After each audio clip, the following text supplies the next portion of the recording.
Back at Juliet's silo in the down deep, the situation is becoming increasingly challenging.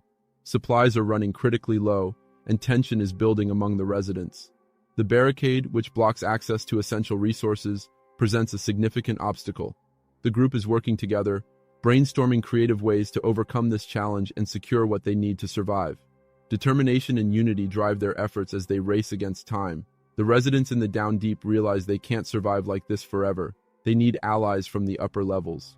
Amidst this realization, Shirley writes Cooper's name on a graffiti-covered wall, which Knox dismisses as a list of people who died in past rebellions. Determined, Shirley heads to Billings for a conversation.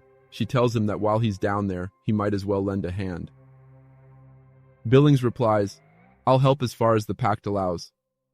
Frustrated, Shirley presses further, asking him, "What does the pact say about someone being harmed and then blaming others for it?" Billings responds that he needs evidence to act.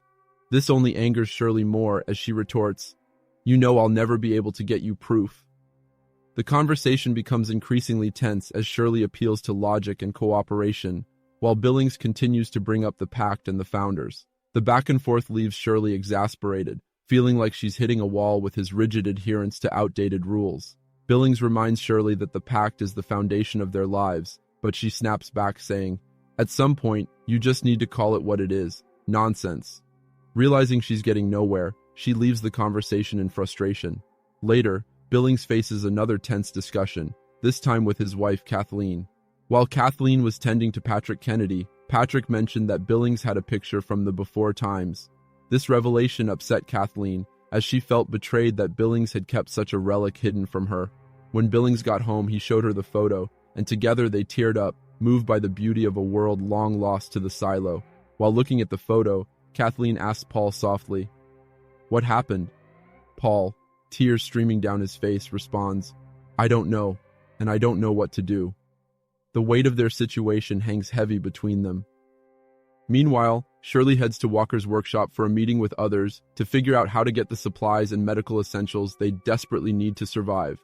After much discussion, the group decides the best plan is to use a pulley system to get people over the wall. It's far from perfect, but it's all they can think of for now. Walker, however, strongly disagrees. She insists the real solution is to get Carla back as soon as possible. Carla, as the head of supply, has the authority and knowledge to help them get what they need. For Walker, focusing on Carla is their best chance at resolving the crisis effectively. Walker gets so frustrated with the ongoing debate that she kicks everyone out of her workshop. A short while later, she receives an email, a rare occurrence since most communication in the silo has been shut down. The message is a work request to fix a broken water pump at the upper levels.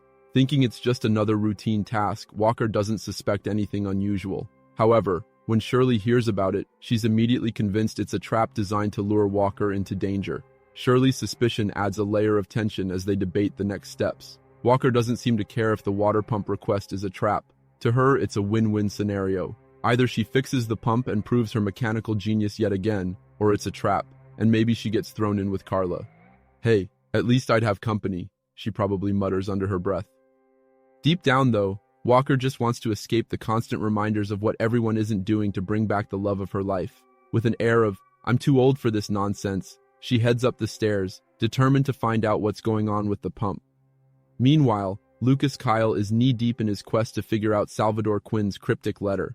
It's like a bad escape room he didn't sign up for, but his curiosity keeps him going. Quinn better not have just been talking about some secret stash of snacks, he likely grumbles while chasing down clues. The deeper he digs, the more he feels like he's unraveling a mystery that could change everything, or at least get him out of more stair climbing. At Bernard's request, Lucas heads to Judge Meadows' apartment to search for clues. What he stumbles upon, however, is a group of judicial members who don't take him seriously when he introduces himself as Bernard Holland's shadow. "Yeah, sure you are," their expressions seem to say, until Lucas flashes his blue badge, instantly shutting them up. For a usually timid guy, Lucas enjoys the rare moment of power, using it to kick the judicial members out of the room with a confidence he probably didn't know he had. Once alone, Lucas focuses on the letter, but can only piece together a few words. The cryptic nature of it frustrates him, but then he gets an idea. He checks if anyone from Salvador Quinn's family is still living in the silo and hits the jackpot. A direct descendant of Salvador is alive and well. With renewed determination and maybe a tiny sense of triumph, Lucas sets off to pay them a visit. probably rehearsing his, "So, about your great-great-grandparents' mysterious letter opener along the way." Just as Lucas is about to politely smile his way through the awkward silence, Terrence Penbrook, the actual descendant of Salvador Quinn, pops his head out like he's trying to avoid a nosy neighbor. The moment Salvador's name is mentioned, Terrence attempts to shoo Lucas away. But Lucas, channeling his inner tough guy, which, let's be honest, is not his natural vibe, flashes the blue badge again. With as much authority as he can muster, he lays it out. "We can either have a friendly chat here, or we can move this conversation somewhere a little less cozy." Inside, Lucas is probably thinking, "Please just pick the friendly chat." Luckily, his shaky Tommy Toughnuts act works, and he's allowed into the room. Once inside, Lucas questions the group about Salvador Quinn, pressing to know if they have any relics connected to him. His confidence might still be on training wheels, but at least he's making progress. Badge, awkward stares, and all. "Fake it till you make it," he likely mutters to himself. Lucas digs deeper, revealing that certain properties are missing from the records, items Salvador Quinn is suspected of stealing and passing down to his family. Lucas suspects they know more than they're letting on, but the family pleads ignorance, claiming Salvador's name only brought shame to them. Shame, Lucas probably thinks. I'm more worried about where the shame-worthy stuff ended up. Unconvinced, Lucas decides to up the ante, threatening to involve the judicial search team. With that, he leaves, giving them time to think, and maybe do some sudden spring cleaning. He doesn't get far, though, before Terrence tracks him down. Honestly, at this point, Lucas probably wonders if this whole thing is worth it. Why do I feel like I'm in a budget version of a true crime documentary? Still, he keeps going because, badge or not, he's in too deep now to turn back.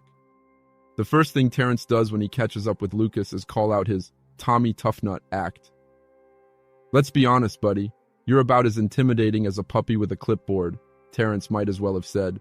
Then he drops some family tea. "We don't talk about Salvador Quinn. The reason we make the wool? It's damage control. We're related to the guy who almost took the whole silo down."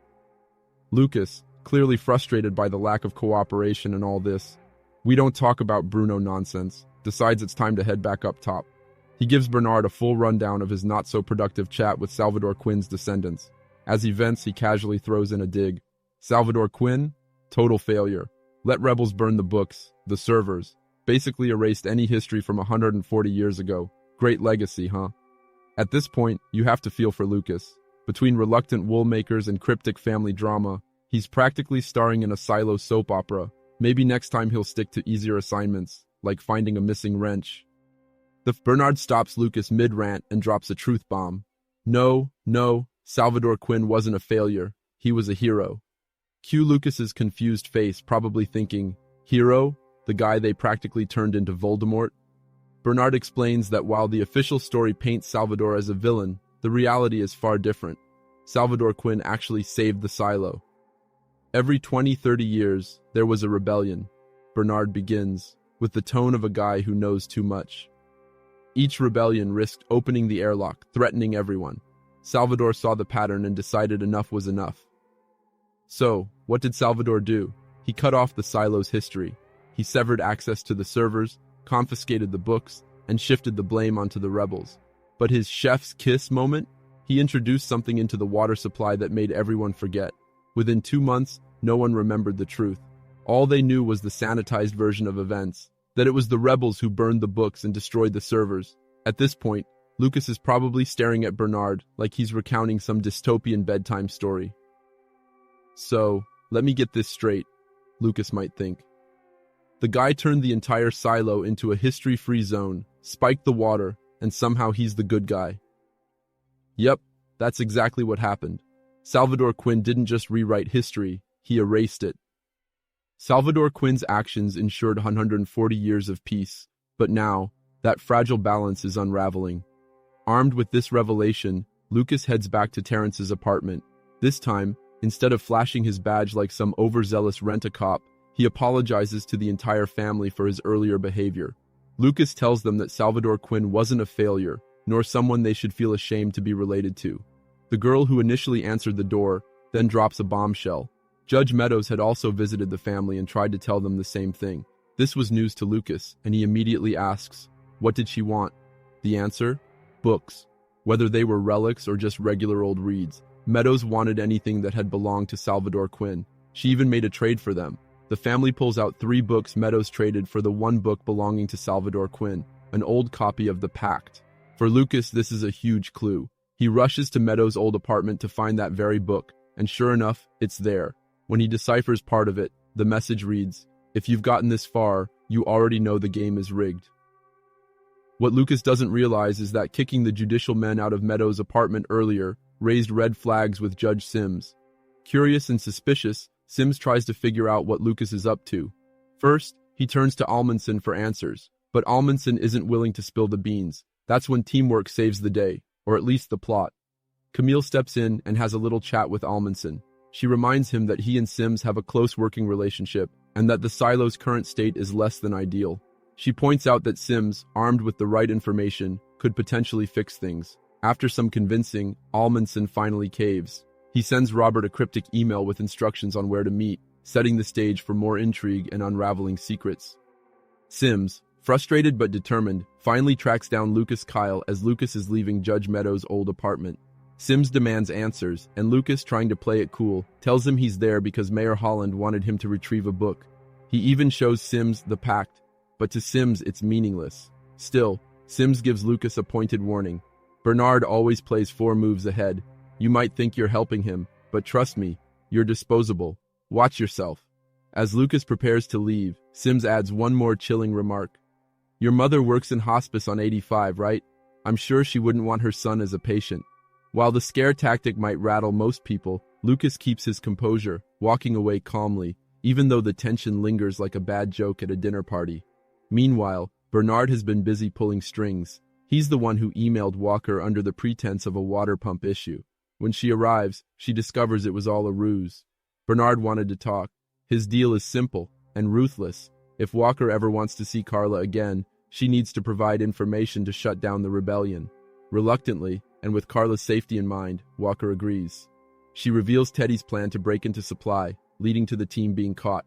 Walker, thinking she'd finally get to speak with Carla, is only allowed to see her from a distance. Bernard assures her that Carla won't be harmed as long as Walker cooperates. He also demands she return to her workshop and turn the cameras back on. Defeated and frustrated, Walker agrees, but the weight of her betrayal is heavy. When Walker returns to her workshop, she's immediately greeted by Shirley, who updates her on the capture of Teddy and the others. Walker has to fake her surprise, but Shirley, ever perceptive, senses something's off. Before leaving, she gently says, "You know where to find me if you need anything." The moment Shirley walks out, Walker, overwhelmed by guilt and frustration, turns to the camera Bernard is watching and gives him the ultimate rebellious gesture, flipping him off. It's a small act of defiance, but in that moment, it's all she's got left. Meanwhile, Juliet wakes up and immediately notices a trail of blood leading away from her. Panic sets in as she realizes something has happened to Solo. Determined to find him, she grabs a weapon and begins following the blood trail up the stairs, her every step cautious and tense. But before she can get far, the bends hit her, making her feel awful. The pain is sharp, and she knows she can't go on like this. Then she remembers something Solo told her. The only way to get rid of the bends is to reverse the process. Go back underwater and wait until it passes. Clinging to that advice, Juliet grabs an air tank, heads back underwater and waits, fighting through the discomfort. Slowly, the sickness starts to fade, and she steadies herself, knowing she has to recover quickly if she hopes to help Solo. When Juliet recovers and comes back to the surface, she starts searching for Solo, but instead of finding him, she encounters someone else, a stranger who immediately warns her to stay back. Juliet, determined and frustrated, explains, "I'm not here for you. You took a friend of mine, and I'm looking for him." The stranger, however, doesn't lower their guard and keeps warning her to stay away. Juliet, confident she can reason her way out of the situation, keeps talking, hoping to resolve things peacefully, but her persistence leads to a tense moment, and the stranger reacts, injuring Juliet in the shoulder.